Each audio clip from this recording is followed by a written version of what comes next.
In this wasteland, I am the one who runs from both the living and the dead. A man reduced to a single instinct. Survive. Is this a reboot or a sequel? I don't fucking know. They don't even bother. They don't even bother to tell you. They don't. No, all they said, we got a bunch of cars, we're gonna crash that shit. Yeah, And they- that's all you Max. They Go. use 10 seconds of the original stock footage to tell you that the world is over and everybody wants gasoline. Now go. Now go. Start driving. Okay. And with this does pick up with the character of Max. And this time, not played by Mel Gibson. He was a little too crazy and furious for this shit. He said, no, you can stay where became you are. Mad Max. Yeah. We have Tom Hardy playing the role of Max here. And Max finds himself picked up by a bunch of crazy people who are known as the War Boys, led by, who was the guy that was leading them? They never really said his name. They did. Did they? They did, yeah. But it's got dude who wears a big mask covered in white paint and has all these people bowing at his will because he controls the water and also has rule over one of the few green spots left in this land. Now, Max finds himself rescued by a strange woman named Furiosa, played by Charlize Theron. And from that point on, he finds out that she's trying to smuggle some girls out for what we don't know, but she wants to take them someplace where it's going to be a much better place than where they are at the moment. And Yeah, where they're sex slaves and breeding material. yeah, taking them someplace where not being raped 24 hours a day. And this is from that point on, after they know that little bit of story, that's it. That is pretty much all you got. It's just really one long car chase after this. No, it's two. What is that? It's two long car chases.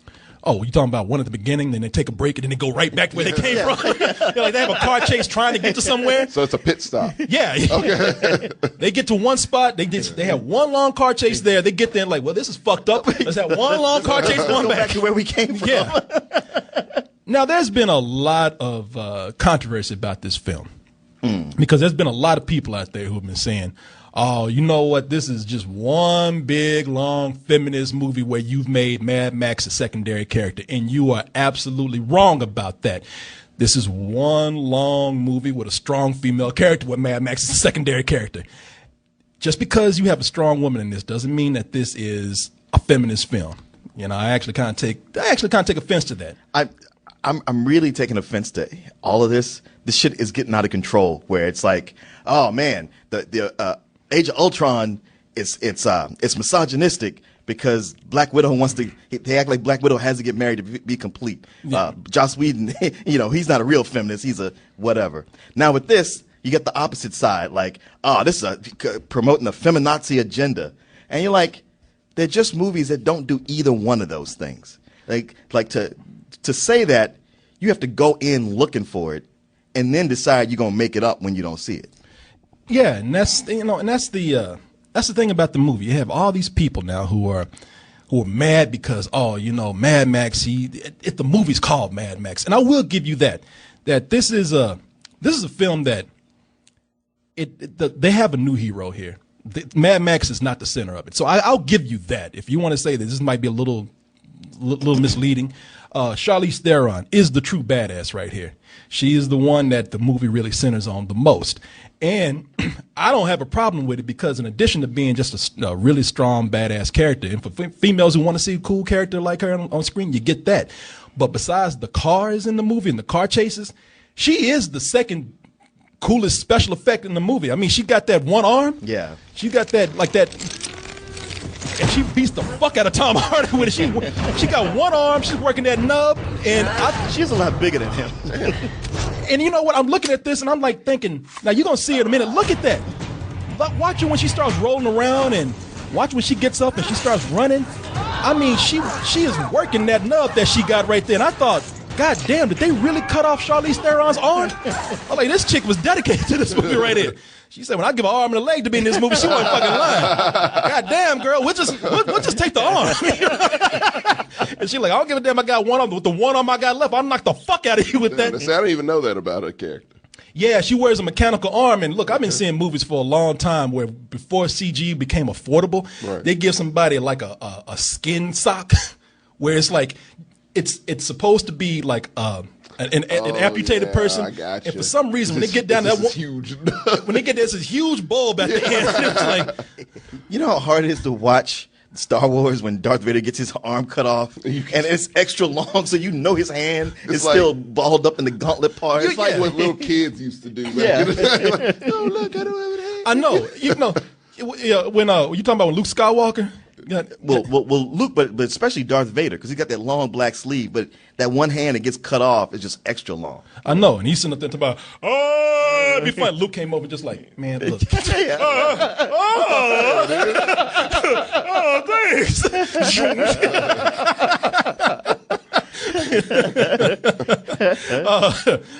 So, being that she's the central character, now you saw her beating the shit out of Tom Hardy right here. Yeah. It's not until now. This is another thing that's probably gonna make some dudes mad because she does get the upper hand on him. He's got to get a gun to say, "Get the bitch, get off me!" Shit. all right. And from that point on, when they had the scuffle and she kind of has the upper hand on him, no pun intended at all, right there. He's kind of her bitch at that moment. Whenever she says, "I need you to do something," he got that look on his face like, I don't want to do it, but I ain't gonna say shit. I'm just doing it because we're helping each other out. Yeah, exactly. Yeah, okay, all right. Yeah, you can see it in this clip right here when she's like, "Hey, I need you to do this." You're like, "Yes, ma'am." I made a deal up ahead, safe passage. I don't know if it's still any good. Get back in the hole.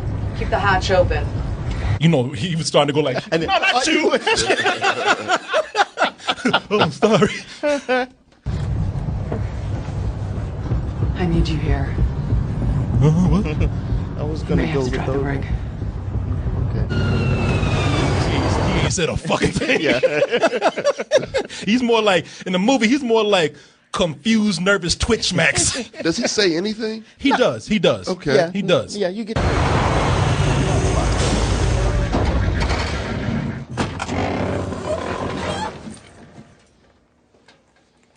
He's hiding from her. Oh,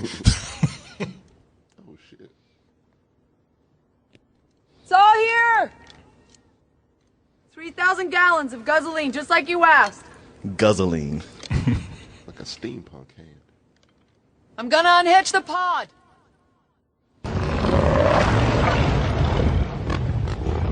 Badass Jawas. Yeah. You said a few vehicles in pursuit. Maybe. We count 3 war parties. Yeah, well, I got unlucky. And I have to say that the editing in this, you either gonna think that it's really cool along with the direction, or you're gonna be like, all right, that's enough. Because every time somebody does this, it's a sound effect. Or every time they point, and it was like, God damn, is this a Michael Jackson video? There's times it gives you that feeling like you took mushrooms before you went in there, because it's almost like tracers, or just the way it skips in time. It does that quite a bit, Yeah, it's especially in the fight scenes. Oh yeah, it's a lot of cutting in this, and whether that's a good or a bad thing, we'll talk about that in a little while. But what I like about these characters in the movie is that Mad Max is really not mad as in angry. You expect him to be like this, this crazy guy that's just out with a bloodlust. He never was before. Yeah, that's what No, I'm he's saying. kind of mad in the sense that he's gone really mad. The world is crazy, and he's wondering, who's the craziest, me or the world? The same with Charlize Theron, man. Both of these characters are badasses, but they're not playing that macho bravado up, man. They're toning that down and just being more desperate. They're characters who are actually trying to survive and whatever they have to do that. But they're not, they're not being overly macho and, walking away from explosions and shit. There's none of that. And that's cool because it really does, for me, it adds more of a vulnerability to these characters. And believe me, there's not a whole lot of room for character development here. So, what little character we get from these people is great, and they seem more human because they just are desperate. How do you know this place even exists? I was born there. So why'd you leave? I didn't. I was taken as a child. Stolen.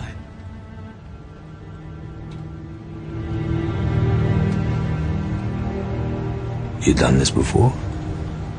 Many times. Now that I drive a war rig,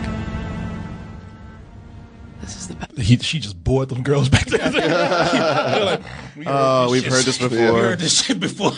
Oh, she telling this shit again. That I'll ever have. And then,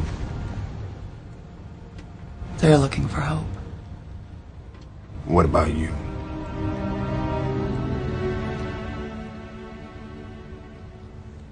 Redemption.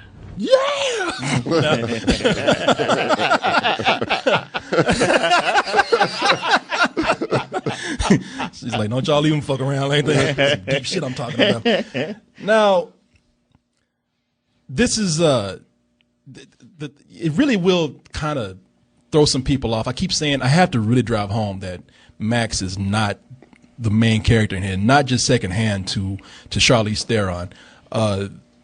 It's all the cars are characters in this movie. The environment are characters in this movie.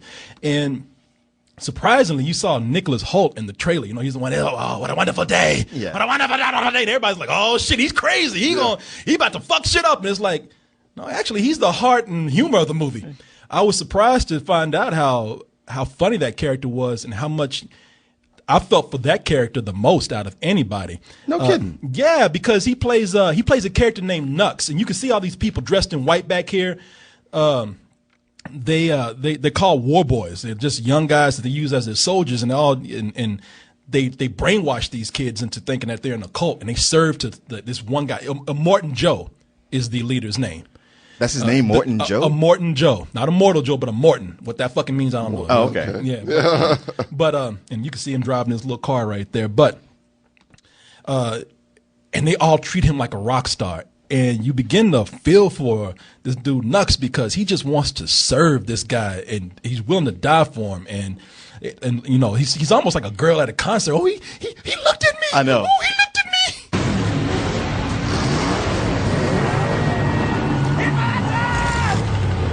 Imagine Joe!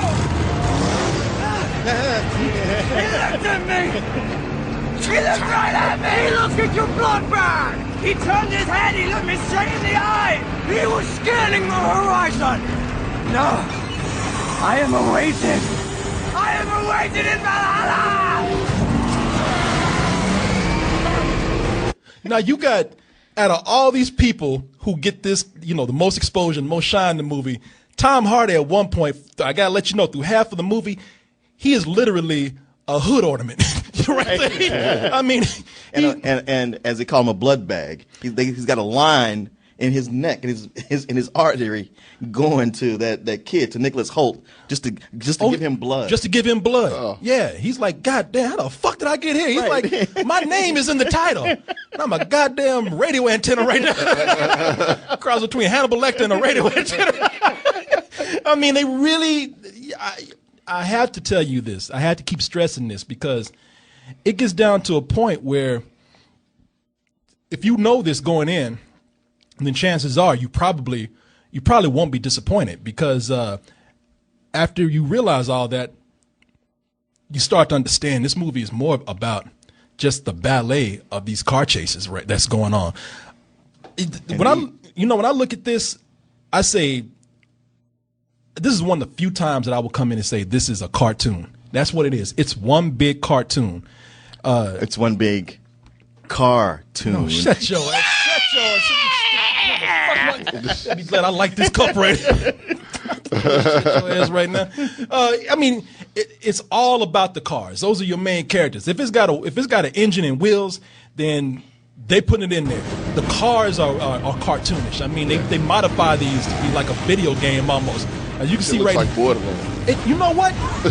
And that's what I thought, man. It's funny. Borderlands was inspired by Mad Max. Now Mad Max is inspired by Borderlands. This shit has come full circle because that's exactly what reminds me of Borderlands, the video game. If you take some of the sci-fi out of there, Yeah.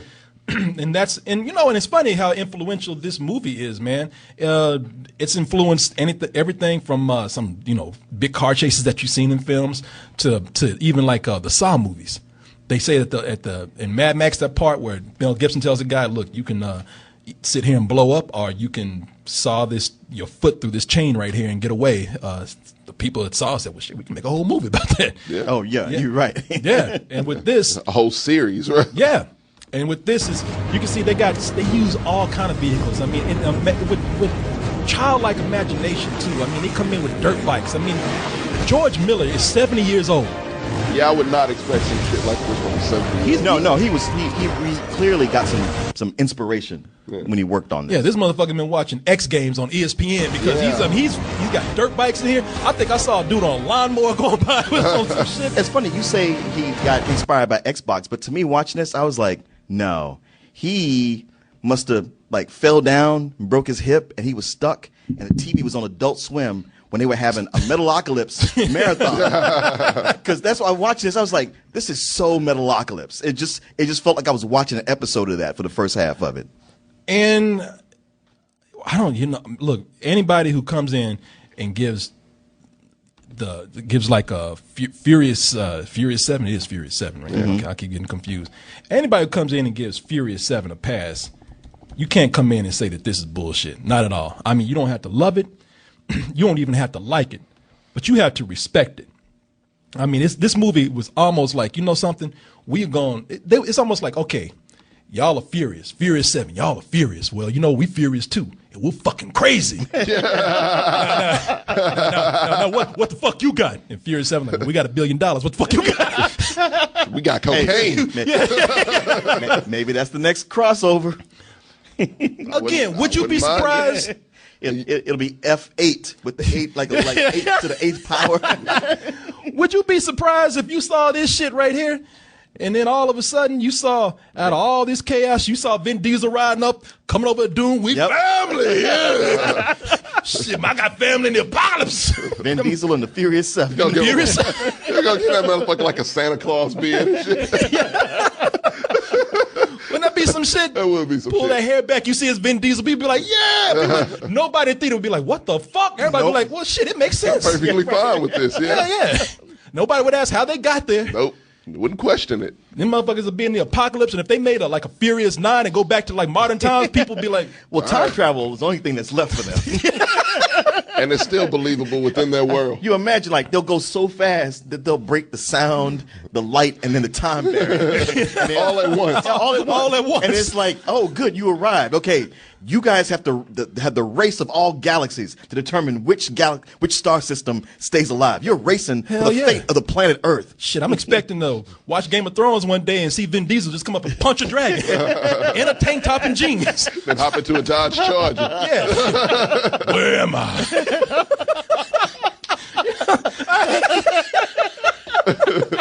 You wherever the fuck you want to be, man. But this shit right, it is a cartoon. You have to look at this as like, this is what I love about George Miller. George Miller is honestly one of my favorite directors. And I always say that I like directors who can take on different things. This is the man that did a movie about a talking pig. Two of them. Yeah. Two of them. Babe in the City. He made, well, I don't know if he made that second movie, but it's my belief he made the second one also. okay. Well, I'm not talking about Babe. He also made a movie about a dancing penguin. Happy Feet. Oh, right. I keep forgetting. Happy Feet was his. Yeah, that's right. Yeah. And for all you feminists, I mean, all you anti-feminists out there, all you people talking about the feminazis and like, yeah, you know, George Miller, he pussified right now. He also did The Witches of Eastwick. Yeah, shut the fuck up. You know, I love all these guys. These guys who are talking this shit.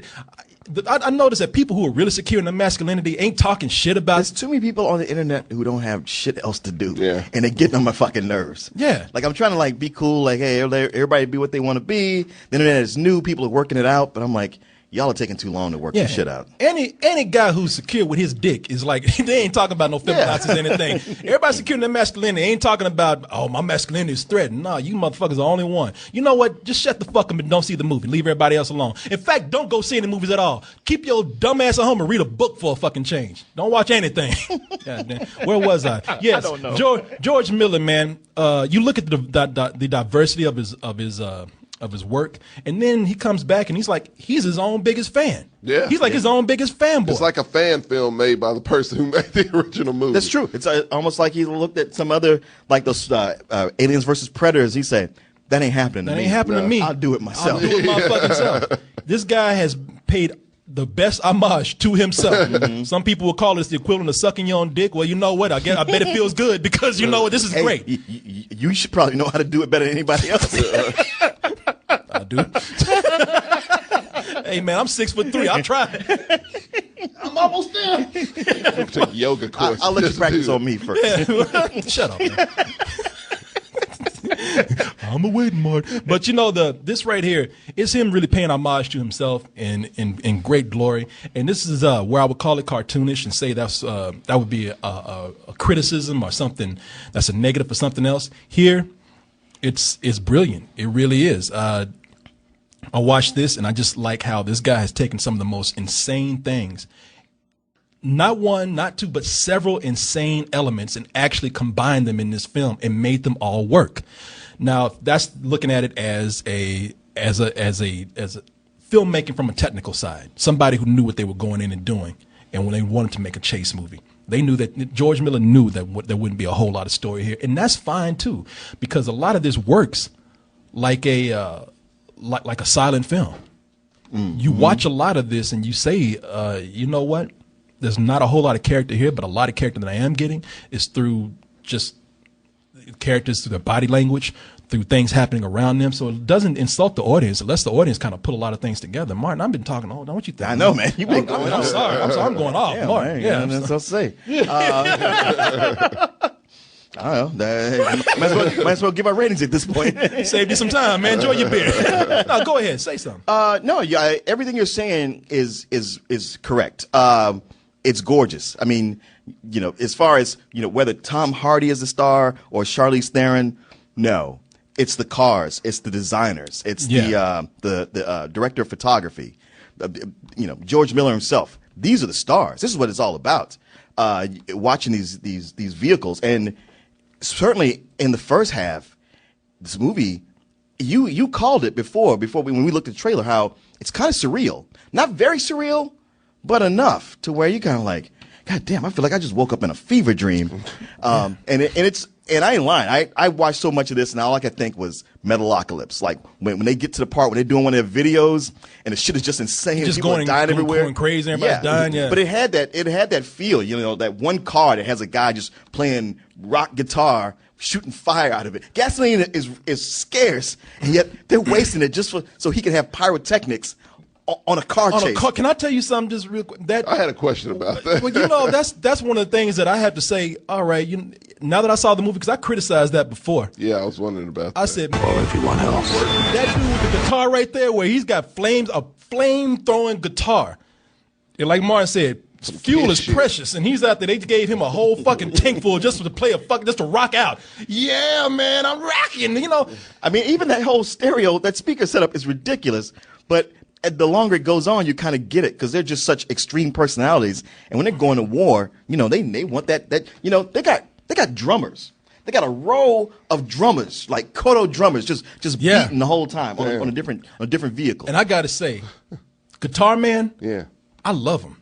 I love him. That motherfucker, he had the best job out of everybody. Everybody out there, you know, they got to put themselves on the line. They're dying. They're getting hurt. Yeah, he's got the best job. His job, All he rock out. does is just rock the fuck out with his cock out the whole time. I mean, Yeah. and don't stop. Don't take no piss breaks. Don't take no shit breaks.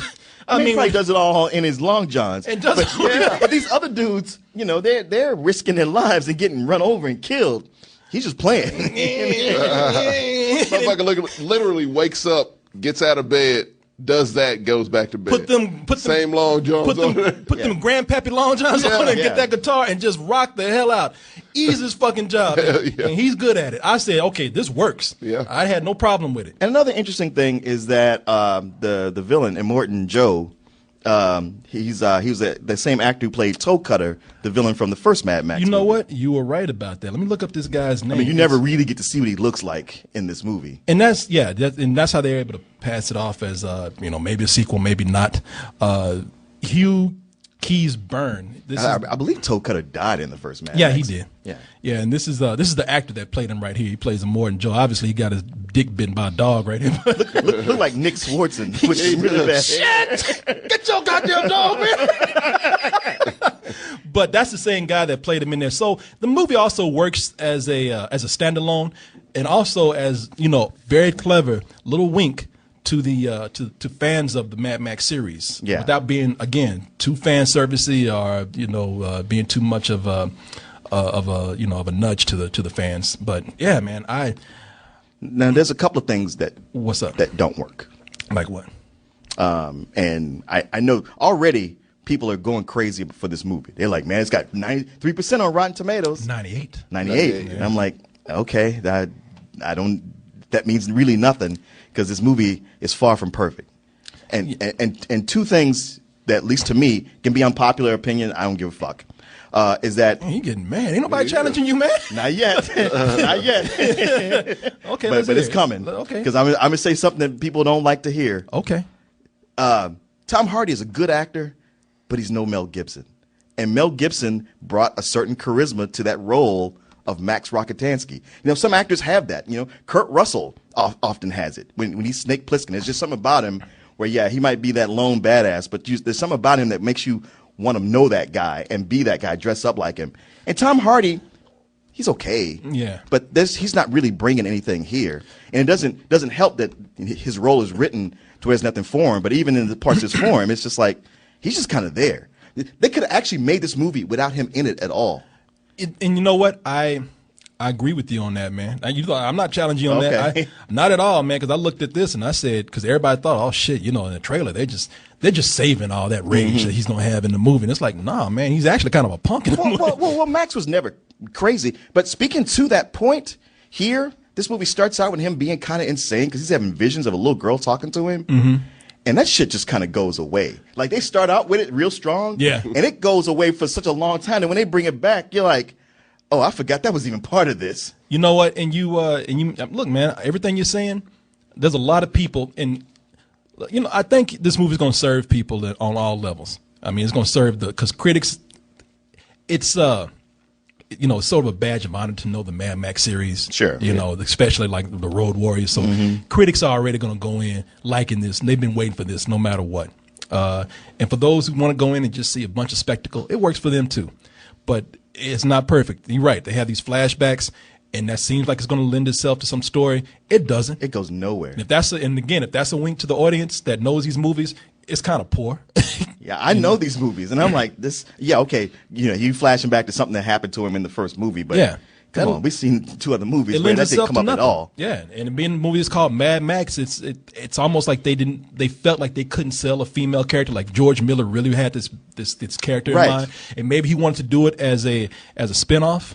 And Furiosa is something they said, well, it's female character, not gonna sell that well. You got to put Mad Max in there, and he just kind of half wrote Max. And you know what? You're right. It's almost like he decided he wanted to write another story in this world, focusing on these other characters in another place about her. And the studio was just like, if you could tie it into your other Mad Max movies, we could give you enough money to do it like you want to do it. Yeah. And I was like, fuck. All right, sure. I really do think that, and listen, if you want to criticize me and accuse me of being on this feminist movement, that's this conspiracy, I kind of believe that he wanted to do a spinoff movie. I think he kind of maybe got tired of Max and said, something, I want to try something else. I want to advance my world or expand my world, my universe. And he probably wanted to do it with this, and they said, nope, can't sell it without Max. Right. So he just said, all right. It's all about franchise like, these days, baby. Max, get in the car and just ride. There you go. There. This is part of a trilogy, right? You got 2 more coming, don't you? Yeah.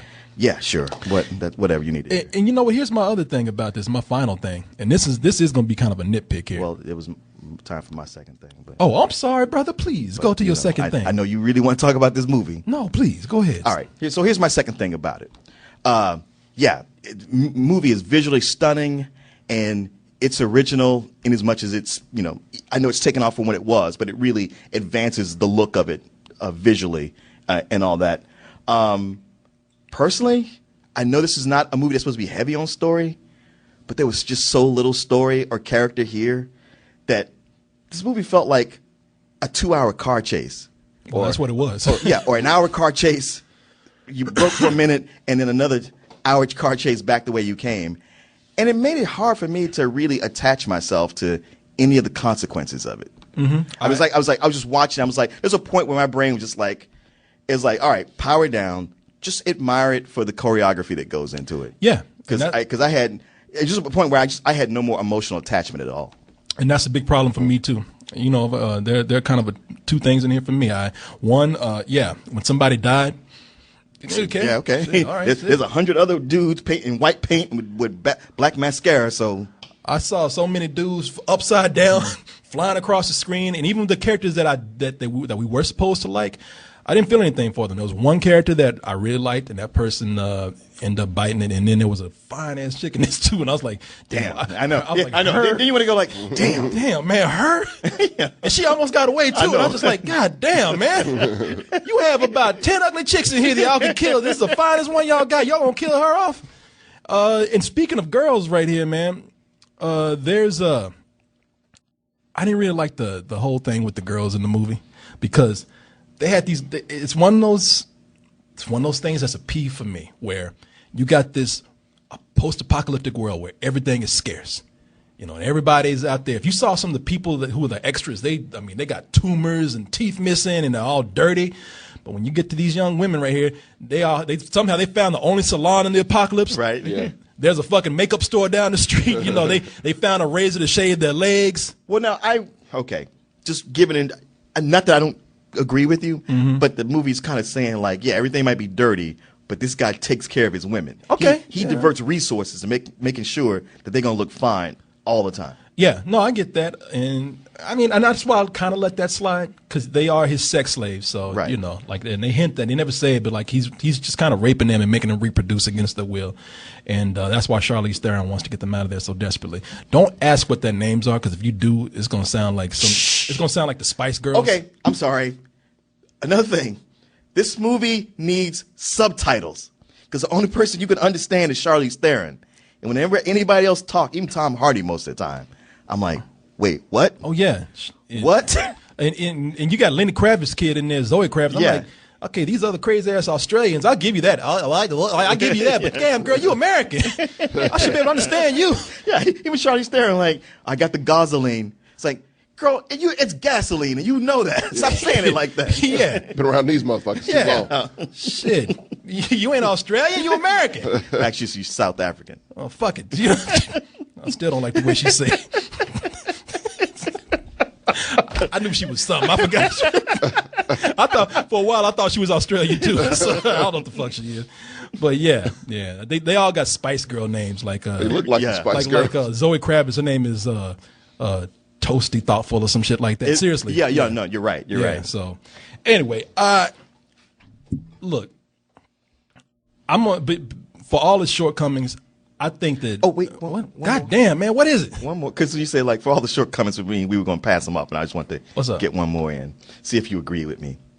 Their plan, which we already said, like once they got to where they were going and it wasn't cool, and their plan to go back, didn't that strike you as being the dumbest thing in the world? No. Really? No. I was just like, I'll leave it at that. Okay. I don't want to spoil anything. I'll leave it at that. Not that there's any real spoilers in it. It's just one long fucking car chase.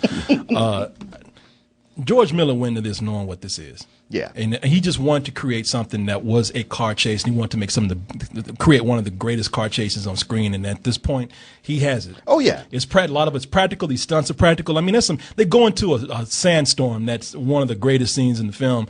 But it's very CG heavy. But a lot of this other stuff right here, it's just meant for him to just fulfill his dream of topping himself with these car chases. And as far as I'm concerned, he did that. And I think that it's brilliant in achieving its goal, which is just to give you this spectacular scene of one long chase.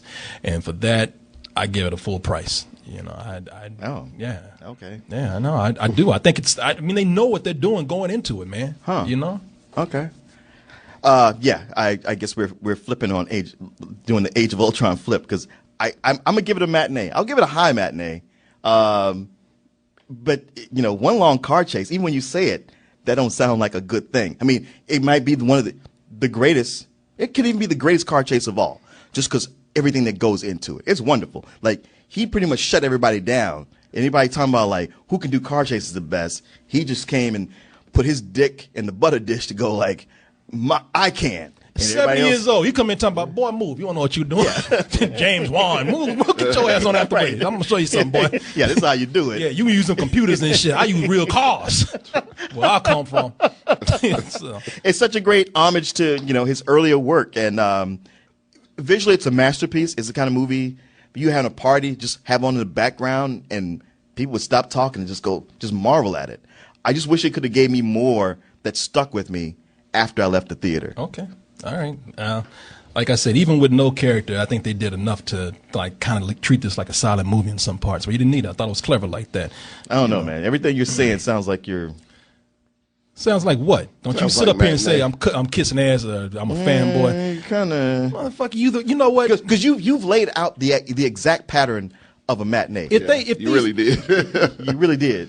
As someone who has have you heard seen this shit? No, but shut your ass up there. Someone who has heard your reviews. You'll see a movie that's awesome that you love, but excuse me. Once you can pick out three major faults, you go matinee. Excuse me for a moment. Excuse me, Martin. You do this every time just to make me mad. You sit your ass over there and be quiet. You didn't see this shit. I know. Hey, I'm not talking about the movie. I'm talking about your review. You know what? He did the same thing with Age of Ultron. He did the same thing with Age of Ultron. These motherfuckers were wearing capes and had hammers and shields and shit. They could do the exact same thing. He'd be like, yeah, but I understood what they were doing and it's a full price. No. I never said I understood what they're doing. I don't give people credit for what they were trying to do. I give them credit for what they did. And I gave them credit for what they did. Age of Ultron, lots of humor, lots of character. And by the way, you saw Age of Ultron. And what did you say? I did. What'd you say when you saw it? Who did you agree with the most? I agree with him. Yeah, I know you would. It's no big deal. We're talking about this movie. We're not talking about Age You of know Ultron. what? You go see this movie, you're going to be my bitch again. How about that?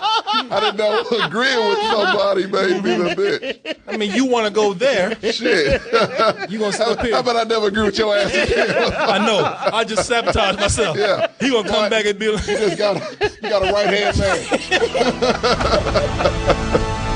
As the world fell, each of us in our own way was broken. It was hard to know who was more crazy. Me or everyone else.